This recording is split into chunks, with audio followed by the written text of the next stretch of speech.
We are back, and I love these segments. We're with Joel Lambert. He is the star of a show called Lone Target, where he is eluding as much as he can, those who are in search of. But what we want to try to relate to our audience and our family here is, like, what can you teach us about that you've learned in survival that may happen to us? We're not going to be out tracking snakes looking for our own food, but we could find ourselves in precarious situations. Yeah. Do you want to start, Debbie? Do you have a question? Well, I'm often alone. I live by myself, so if I'm going into my home and whatever at night, whether I'm out or whatever, I sometimes get worried about my safety. And my boyfriend is an ex-Ranger, and he said to me, if somebody grabs you from behind, and I maybe didn't learn anything, but he said, "Okay, can you grab me?" Yes. I'm supposed to grab you. But that's not from behind, that's in front. That's not working. Okay, well, what am I doing wrong?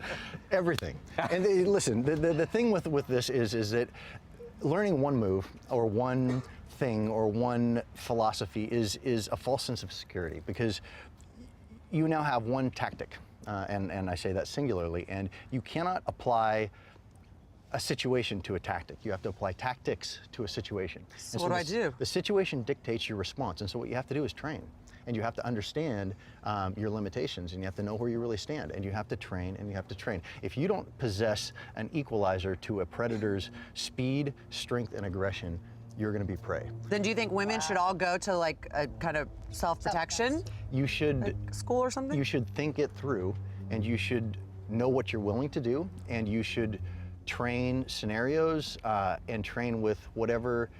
If pepper spray is what you're comfortable with, then train with it. It's not the weapon, it's you, it's your training. It's not my rifle when I was a SEAL, it's me as the weapon. And so that's a mindset that you have to have. Otherwise, it's a false sense of security and it can get you hurt. I'm gonna go to Sophie. Yeah, if we were trapped in an earthquake, so obviously we're here, an earthquake could happen any second, this whole thing comes down, trapped with no cell phone. Right. And you're alive. Do you have an iPad? No, you have nothing. It's wireless. It's Wi-Fi out. And maybe your legs are broken and your arms are broken. Wow, that's a bad situation. That's a bad one, Sophie. Can you make it any worse? Anything else? You also lost an eyeball. The dog's dead. And your teeth are gone. And your high heel's broken. What do you do? But what do you do? Well, in any hypothetical situation, and there's not enough information, because like I said, the situation is always going to dictate your response.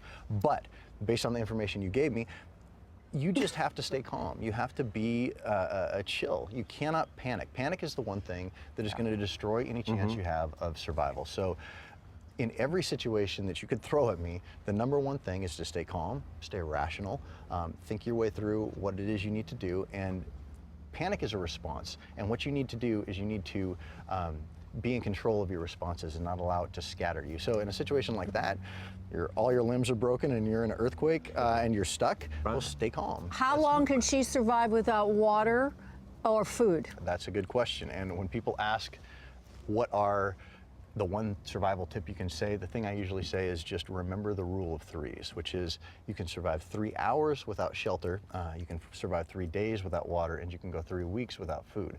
So with that knowledge— 3 weeks? Yeah. It's survival, it's not comfort. Not this one. Hey. It's not enjoyment. Okay, we were talking about the snowfall back east. Yeah. You're sitting, car dies, it's freezing outside. What do you go for help? What's your advice? Do you stay in the car? Well, let's go to the rule of threes. So it's snowing, there's a blizzard situation, something like that. It's inclement weather. So now that 3 hours of shelter comes into play. So you're thirsty, you're hungry, you're a little bit freaked out, but you have shelter. What do? Do you go? You can hang out for 3 weeks without the food. So stay in the car. You should have some sort of signaling device. If your cell phone doesn't work, put something on the antenna.